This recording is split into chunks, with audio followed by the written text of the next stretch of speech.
Marcelo abriu o caminho, né, para minha família. Então ele se tornou um cristão, depois veio a Rosângela, depois fui eu, aí meu outro irmão, minha outra cunhada, depois de 20 anos a minha irmã e meu outro cunhado, né? Então, oi? A minha sobrinha, a nossa família, a segunda geração já está começando a ser batizada, né? O Nico está estudando a Bíblia, está levando a sério, né, Nico? Então, é incrível, né? Eu sei porque Deus tem mistérios, né? E Ele usa as pessoas, mas eu queria que vocês conhecessem um pouquinho do meu irmão, porque não é porque é meu irmão, não, mas ele tem um coração incrível, né? Um cara bonito, né? Um cara simpático. Pagar o almoço hoje nós combinamos. Mas eu queria falar isso pra vocês. Marcelo e Rosângela sempre nos apoiando. Eu, quando era cristão novo, não tinha dinheiro, ele me comprou a Bíblia, me dava dinheiro. Até hoje, até hoje. Ah, é? Que dinheiro? Opa! Tô sabendo não, mas tá bom. Mas realmente o Marcelo e o Rosângela, vocês são incríveis, viu? Tem animado muito a nossa fé. E ele vai pregar pra gente aqui. Obrigado. Bom, como o Héctor falou, lá em São Paulo nós estamos agora num momento de mudanças radicais. Nós estávamos divididos em 10 igrejas, né, espalhadas na cidade de São Paulo, e agora nós estamos juntando todos num lugar só. Então nós fazemos celebração, as celebrações que nós tínhamos lá uma vez por ano, né, agora vamos ter celebração toda semana. No dia que você for visitar São Paulo, você vai conhecer a igreja toda junta. Amém. O que eu queria compartilhar com vocês, queria falar um pouco sobre Caleb, que é um personagem que para mim me inspira muito, me faz sentir jovem, e eu quero fazer você sentir jovem hoje também. E pensando em nós estamos numa caminhada cristã já há alguns anos, né? E a caminhada cristã não é uma caminhada fácil, é uma caminhada de perseverança.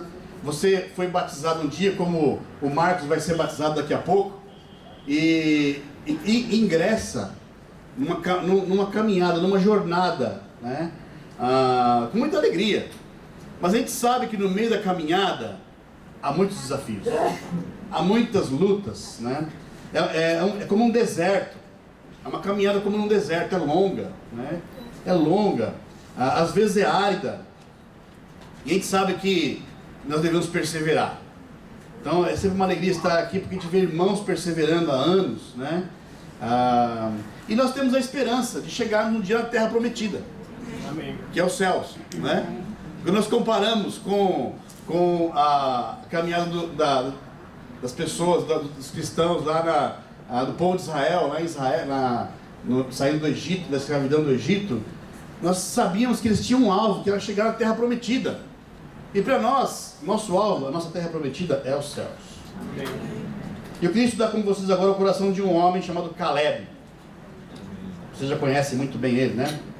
Que muito me anima, porque ele demonstrou a sua fidelidade no meio dessa caminhada árida do deserto, no meio de provações, de dúvidas. Ele manteve a integridade dele a Deus, independente do que acontecia, independente dos acontecimentos, dos fatos que estavam acontecendo. Eu queria ler com vocês agora lá em Josué, capítulo 14, versículo 6. Josué, capítulo 14, versículo 6. Olá, Marcelo.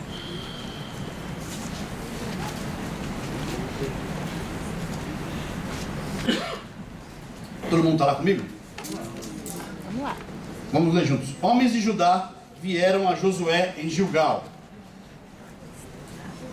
Josué 14, versículo 6. Homens de Judá vieram a Josué em Gilgal, e Caleb, filho do Quenezeu, Jefoné, lhe disse: Você sabe o que o Senhor disse a Moisés, homem de Deus, em Cades Barneia, sobre mim e sobre você. Eu tinha 40 anos, quando Moisés, servo do Senhor, enviou-me de Cades Barneia para espionar a terra. Eu lhes dei um relatório digno de confiança, mas os meus irmãos israelitas que foram comigo fizeram o povo desanimar-se de medo. Eu, porém, fui inteiramente fiel ao Senhor, o meu Deus. Por isso, naquele dia, Moisés me jurou: certamente a terra em que você pisou será uma herança perpétua para você e para os seus descendentes, porquanto você foi inteiramente fiel ao Senhor, o meu Deus. Sabe, é interessante ver aqui, Caleb depois de 40 anos, essa história se dá depois da visita. Caleb vai com Josué e outros 10 acompanhantes, os 10 acompanhantes, eles vão para aquela terra fazer espionar e trazer um relatório, e ele vem super positivo, falando que dava para entrar lá, que Deus estava com eles, mas aí os demais ficam contra, e ele volta, ele não entra na terra prometida, e passam-se 40 anos, e agora chega Caleb de novo às portas da terra prometida, depois de 40 anos. Continuando no versículo 10, ele fala: pois bem, o Senhor manteve-me vivo como prometeu, e foi há 45 anos, porque demorou 5 anos para eles entrarem ainda, que ele disse isso a Moisés, quando Israel caminhava pelo deserto. Por isso, aqui estou hoje, com 85 anos de idade, ainda estou tão forte como no dia em que Moisés me enviou. Tenho agora tanto vigor para ir à guerra como tinha naquela época. Dê-me, pois, a região montanhosa, que naquela ocasião o Senhor me prometeu. Na época, você ficou sabendo que os Enaquins lá viviam, com suas cidades grandes e fortificadas. Mas se o Senhor estiver comigo, eu os expulsarei de lá, como ele prometeu. Então Josué abençoou Caleb, filho de Jefoné, e lhe deu Hebrom por herança. Por isso, até hoje, Hebrom pertence aos descendentes de Caleb, filho do querizeu Jefoné, pois ele foi inteiramente fiel ao Senhor, o Deus de Israel. Hebrom era chamada Kiriat Arba, em homenagem a Arba, o maior dos Enaquins, e a terra teve descanso da guerra. Sabe, muito me anima esse texto, porque Caleb, com 85 anos, depois de 40 anos no deserto, mais uns 5 para eles entrarem mesmo, se instalarem em Canaã, ele faz essa declaração no versículo 10, que ele se sentia tão forte, tão animado, tão inspirado ainda, tão disposto, com 85 anos. Com 85 anos. Sabe, alguns aqui estão com 50 anos e estão querendo se aposentar. Né? Caleb estava querendo começar aos 85 anos. Querendo começar de novo, conquistar, construir. E a pergunta que talvez venha na nossa cabeça é: o que faz um homem com 85 anos ter essa disposição, ter esse fogo, esse ânimo de querer continuar, de querer sonhar com as promessas de Deus, de querer reconstruir tudo de novo? Talvez alguns de nós aqui chegou aqui hoje desanimado, sem saber, puxa, eu não estou muito animado, estou sem visão, estou sem esperança. O que faz um homem ficar assim, cheio de saúde espiritual? Sabe, eu separei 3 motivos principais aqui. O primeiro deles, Caleb confiava nas promessas de Deus e as aguardava. Ele confiava nas promessas de Deus e os aguardava. Vamos lá comigo em Números 14, versículo 6. Vamos voltar 45 anos na história agora. Números 14, versículo 6. Voltando 45 anos na história. Na primeira vez em que eles se dão as portas da terra prometida, né? Todo mundo está comigo aí? Diz assim, ó: Josué, filho de Num, e Caleb, filho de Jefoné, dentre os que haviam observado a terra, rasgaram as suas vestes e disseram a toda a comunidade dos israelitas: a terra que percorremos em missão de reconhecimento é excelente. Isso 45 anos atrás, da primeira escritura que nós lemos. Se o Senhor se agradar de nós, Ele nos fará entrar nessa terra onde manam leite e mel, e a dará a nós. Somente não sejam rebeldes contra o Senhor, e não tenham medo do povo da terra, porque nós os devoraremos como se fossem pão. A proteção deles se foi, mas o Senhor está conosco, não tenham medo deles.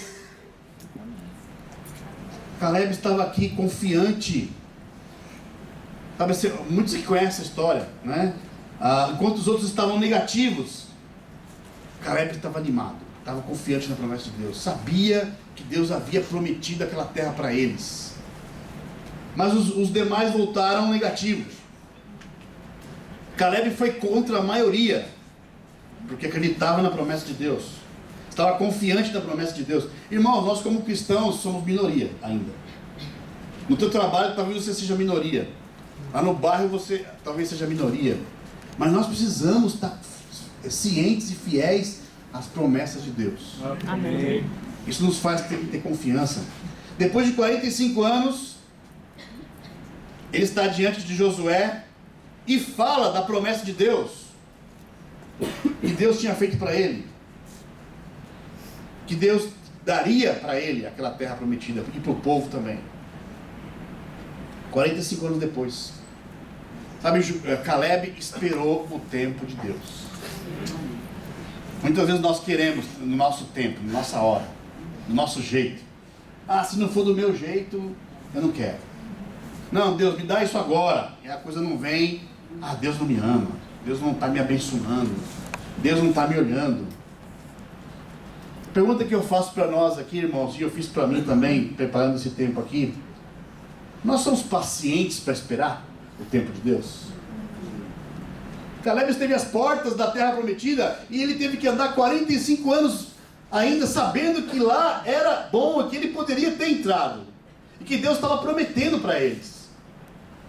Mas ele se submeteu, esperou 45 anos para a promessa de Deus acontecer. Nós nos rendemos ao tempo de Deus. Sabe, nós vivemos a época da ansiedade, né? A doença do momento é essa, ansiedade, porque queremos as coisas rápidas, né? Os jovens com essa questão da internet, é tudo muito rápido, tudo muito para agora, para daqui a alguns minutos. Mas o tempo de Deus não é igual ao nosso. As coisas não acontecem como nós esperamos que elas aconteçam. E Caleb sabia esperar as promessas de Deus. Amém. Então isso é uma das coisas que eu acredito que fez com que Caleb perseverasse tantos anos confiante em Deus. Segundo ponto que eu acredito que ajudou Caleb e nos ajuda hoje também a sermos perseverantes nessa caminhada, Caleb não deixou amargurar o coração. Imagina isso.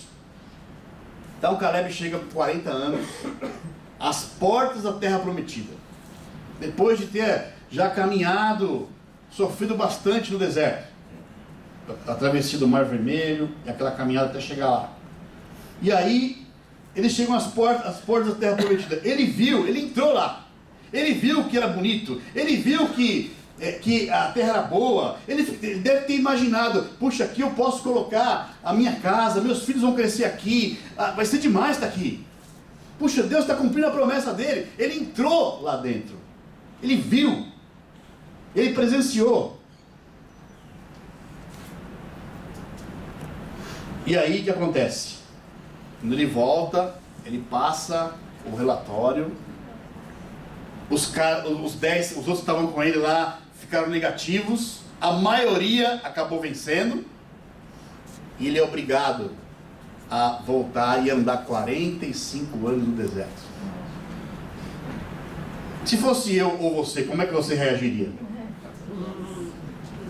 Eu fico tentando imaginar nessa caminhada depois, sabendo que estava lá na terra prometida, sabendo que Deus tinha prometido que nós estaríamos lá, que era uma questão só de confiança, e de repente, por causa da maioria, eu tenho que ir para o deserto.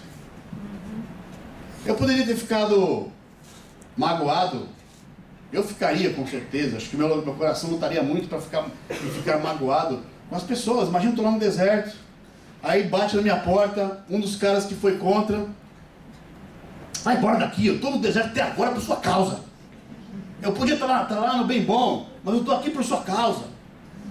Imagina 45 anos andando, sabendo que lá era um lugar muito bom, ele podia estar lá antes, né? Ele podia ter ficado amargurado com Deus, né? Porque ele foi fiel, ele brigou, ele podia ter falado, Deus, não deixa só eu ir então, deixa o povo no deserto, mas eu quero, por favor Deus, me atende, eu fui fiel. Mas ele não deixou o coração dele amargurar.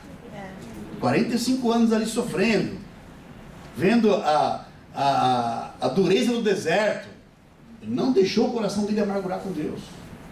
Continuou sonhando e acreditando que um dia Deus daria aquela promessa.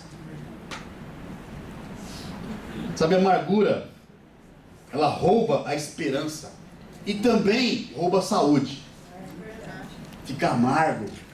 E não é só amargo com pessoas, com família, até amargo com Deus. Porque não temos as coisas que gostaríamos, ou porque as coisas não estão acontecendo do jeito que a gente gostaria. Sabe, tem uma escritura em Hebreus 12, vamos lá em Hebreus 12, versículo 15, depois só voltamos em Josué depois. Hebreus 12. Hebreus 12. Vamos, Marcelo. Versículo 15. Olá, Marcelo.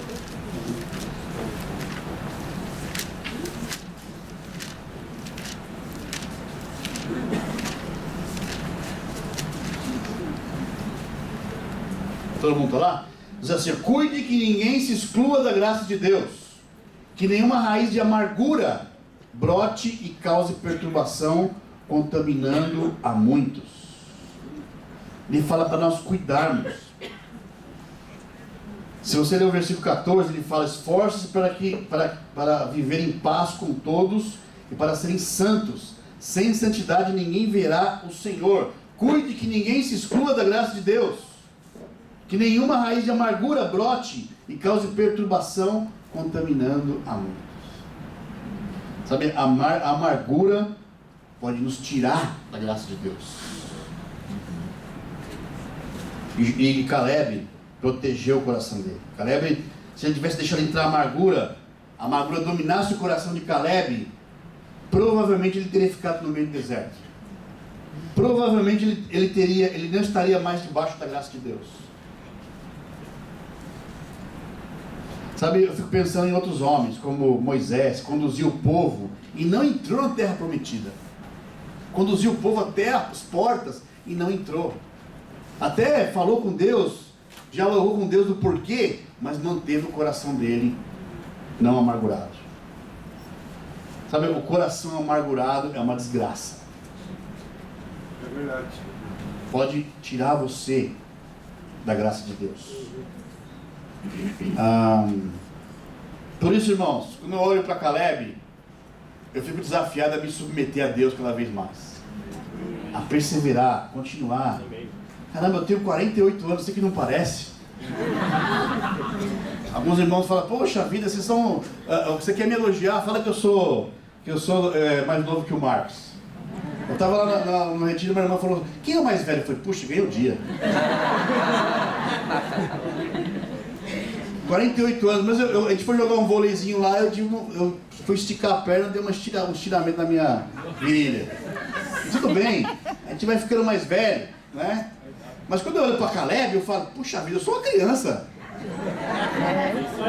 Quem tem 80 anos aqui? Levanta a mão. Olha lá, 80 anos. Caleb começou com a idade da senhora. Recomeçou e começou a sonhar novamente. Amém. Isso me dá ânimo, né? Porque às vezes a gente fala: não, eu tô ficando velho. Depende do referencial, né? Se eu olhar para os universitários, eu tô ficando velho. Mas se eu olhar para o hétero, eu sou novinho ainda.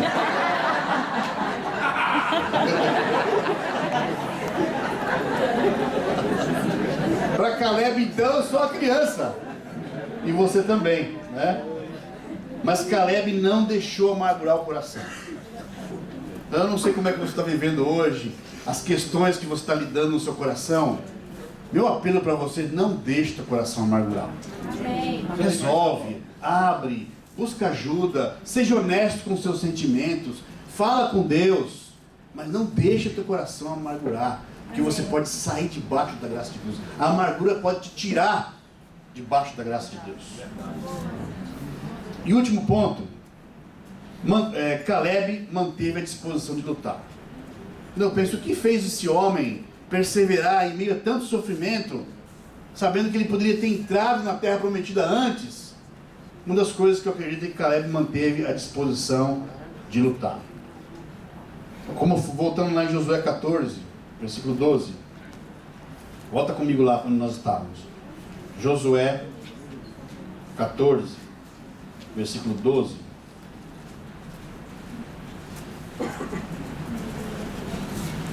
Quando Josué, com 85 anos, chega na terra prometida novamente, ele fala, Caleb, aliás, né? Ele fala: dê-me, pois, a região montanhosa, que naquela ocasião o Senhor me prometeu. Na época você ficou sabendo, está falando com Josué aqui, né? Na época você ficou sabendo que os anaquins lá viviam, com suas cidades grandes e fortificadas. Mas se o Senhor estiver comigo, eu os expulsarei de lá, como ele prometeu. Caleb, com 85 anos, estava disposto a lutar com o gigante. Com 85 anos, estava disposto a lutar com o gigante. Manteve a disposição de lutar para a conquista da terra. Sabia que lá existiam os gigantes, os famosos anaquins, mas ele manteve a disposição de lutar. Sabia que Deus daria aquela vitória. Ele não perdeu a esperança da promessa de Deus. Apesar de olhar para ele e ver que ele estava mais velho, mais fraco talvez, mas não perdeu a esperança de que Deus cumpriria a promessa dele. Ele estava disposto a lutar.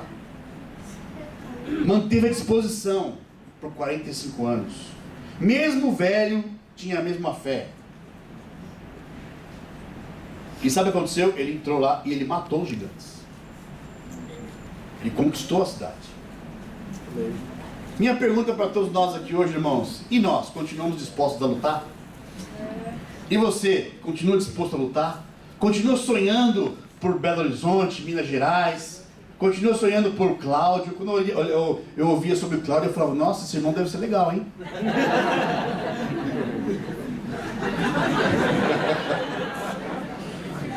Mas olhar aqui e ver vários irmãos lá, vários cristãos lá nessa região, me animou muito. Mas estamos dispostos a lutar? Mantemos a mesma disposição? Eu sei que temos passado por provas durante esses anos, mas nem se compara com as provas que Caleb passou no deserto. Não é? Nós continuamos dispostos a lutar, dispostos a sonhar. Ou você já está querendo uma aposentadoria espiritual? Isso é coisa para os universitários, os jovens estão chegando agora. Eu já fiz muito, olha, Olha, tem muito a fazer ainda. Tem muito pela frente. Está disposto, sonhando com o futuro, com a igreja, com o crescimento, com as mudanças. Sabe, nós estamos lá nesse processo lá em São Paulo de mudança. E toda mudança causa desconforto, e nós seres humanos não gostamos de mudança, né? Mas é impressionante que quando os irmãos vão entendendo o propósito e se animando, muitos irmãos começam a realmente colocar o coração e se dá muito. Os irmãos de São Paulo são incríveis, irmãos. Um dos irmãos lá falou: eu vou vender um terreno para ajudar a igreja nesse processo. Amém. Nós estamos planejando um controle, porque agora, imagina você fazer uma reunião no domingo com 500 crianças. Aí uma irmã começou a planejar, alguns irmãos, um sistema de controle, para o pai chegar, colocar o dedo lá num aparelho biométrico e aparecer a foto dos filhos. Está ficando chique o negócio lá, viu? E cada aparelho custava R$1.500. Nós precisávamos de 6 aparelhos, quase R$10.000. E aí esse cristão que trabalhava nessa empresa falou com o chefe dele para fazer um orçamento para nós comprarmos esses equipamentos. E aí o chefe falou: quanto você precisa? Eu preciso de 6. Pega lá e leva então para sua igreja, vai. E vendo os irmãos fazendo isso, várias histórias de irmãos. Nós estamos reunindo aos sábados, chamando os irmãos para irem lá, para poderem ajudar na reforma, pintar. E cada final de semana agora os irmãos estão indo para colaborar com a reforma do local. Isso anima o coração, de ver os irmãos comprometidos, querendo dar, sonhando. Apesar de que para alguns irmãos vai ser mais sacrificial.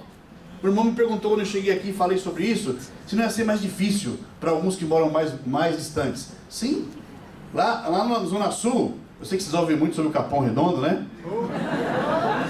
O John Roy ficou assustado com a história do Capão. Lá nos Estados Unidos não tem isso, né? Então, e os irmãos da Zona Sul vão sacrificar muito para vir até o local. Mas sabe, eles estão animados a vir. Amém. E outros irmãos de mais distantes também estão animados a estar juntos. Amém. Minha pergunta é, você está comprometido completamente com a igreja a ponto de dar o seu melhor? O seu melhor no louvor, o seu melhor estudando a Bíblia com as pessoas, o seu melhor nas parcerias um com o outro, o seu melhor lá na igreja em casa, no bate-papo, o seu melhor nas suas ofertas, o seu melhor no comprometimento, estar junto, não jogando só para os líderes fazer as coisas, mas eu quero participar disso, eu quero fazer isso. Sabe, você conhece a história do porco e da galinha? A galinha chegou pro porco e falou assim, vamos montar um negócio? O porco falou, vamos, que legal, vamos montar um negócio.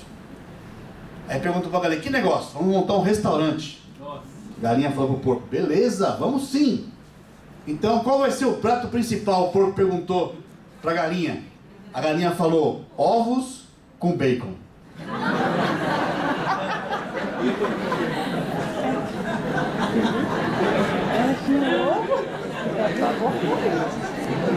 Fácil pra galinha, né? Ela pega o ovinho dela lá e dá, e beleza, não aconteceu mais nada com ela, né? Mas o porco vai ter que morrer para dar o bacon. Mas essa história ilustra o que é uma pessoa que só participa e que é uma pessoa que está comprometida. Não é? Quando estamos comprometidos, a gente quer dar tudo. A gente quer sonhar. A gente quer fazer a nossa parte.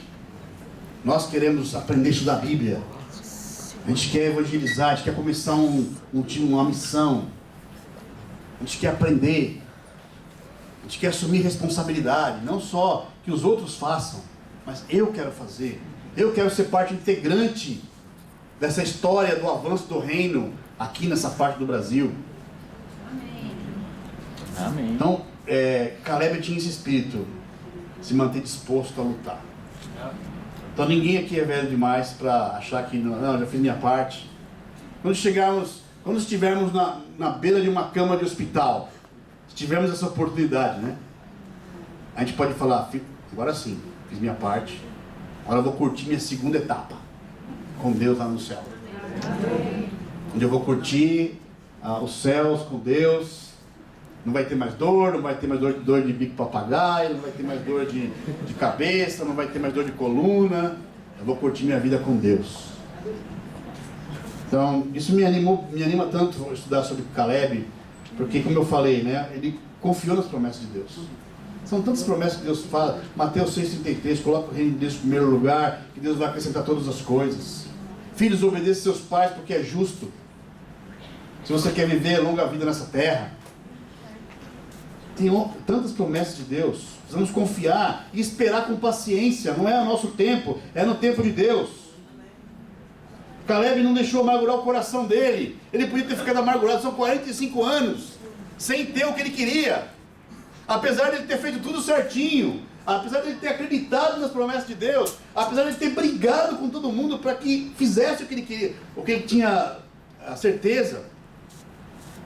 E Deus permitiu que ele fosse acompanhar no deserto, provavelmente porque ele precisava passar essa confiança também para as pessoas. E ele esperou 45 anos, não amargurou o coração com as pessoas que estavam ao redor dele, não amargurou o coração com Deus. E por último, Caleb manteve a disposição de lutar. Não se aposentou, não entregou as pontas, não deixou se levar pela idade. Então, se Caleb é a nossa referência, todo mundo aqui é jovem. Amém. Todo mundo aqui tem muito para fazer ainda. Tem muito que aprender, tem muito que crescer ainda. É assim que eu me vejo, irmãos. Eu sou uma criança. E eu quero animar você a pensar assim também.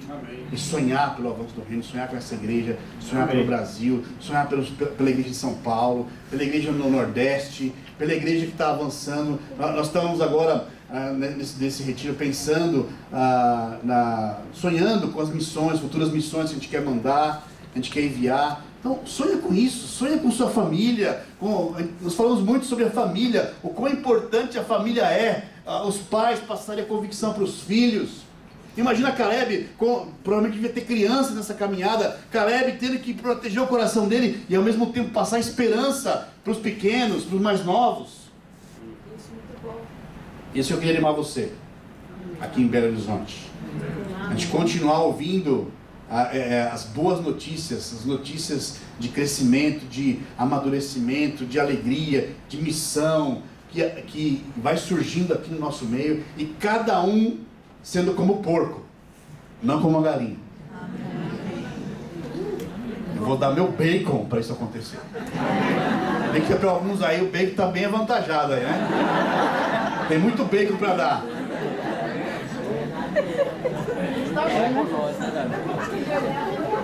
E com isso a gente vê Deus fazendo os grandes milagres que Ele tem para fazer aí. Amém? Vamos orar juntos.